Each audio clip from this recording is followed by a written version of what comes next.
Mr. Speaker, if not for the massive immigration wave of the last 40 years, America's population would have stabilized or had modest growth.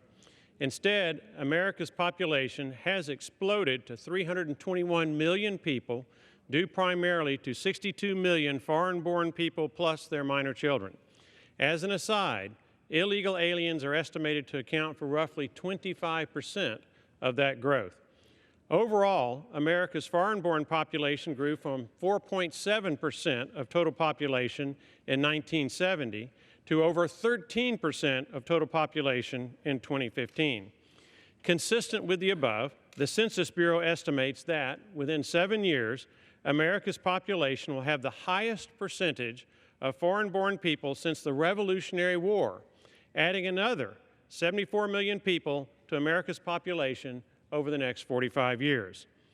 Although Americans are supportive or tolerant of legal immigration, they are showing a growing unease in the face of this record-breaking immigration tidal wave that drives up welfare costs, overcrowds schools and hospitals, and increasingly subjects American citizens to growing crime and terrorist attack risk.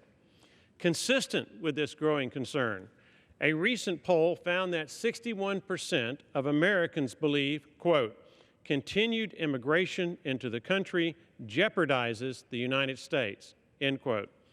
Notwithstanding America's concern, America's wealthy elite use their campaign contributions, political influence, and popular media to glorify legal and illegal immigration to ensure their continuance. Puppet-like politicians expand visa programs, ignore laws that protect Americans from illegal aliens, and seek to legalize those illegal aliens who have broken into our home.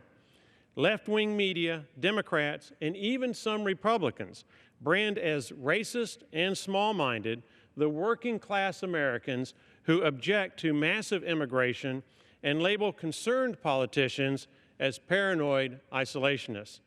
What drives the craving by America's wealthy elite for more foreign workers? Follow the money. Throughout history, from lords to merchant princes, elite have acquired great wealth by exploiting cheap slave or low-cost foreign labor. Even here, America's two great immigration waves depressed incomes of working citizens as large numbers of immigrants blew up the labor supply while also competing for and taking jobs from American citizens. On the plus side, back when America had seemingly unlimited natural resources and great spaces of open land, immigrants were self-sufficient, were not a financial burden on other Americans, and grew America's wealth and gross domestic product. In Ecclesiastes in the Bible, a very wise man, Solomon, once said, quote, "To everything there is a season and a time to every purpose under heaven," end quote. Times have changed. America's natural resources are limited. We must import metals and energy to sustain our economy. Great spaces of usable land are long gone. Further, technological advances and the intelligent machine age are dramatically changing labor markets.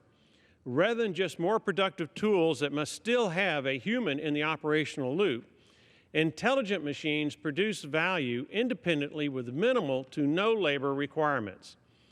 No longer is massive population growth essential to grow America's gross domestic product. America must recognize our challenges and opportunities. While over 5 billion foreigners want to migrate to America, in part because they earn only $10 per day in their home countries, America has enough citizens and technology to assure our common defense and economic advancement. Each foreigner imported consumes space and resources, neither of which is infinite.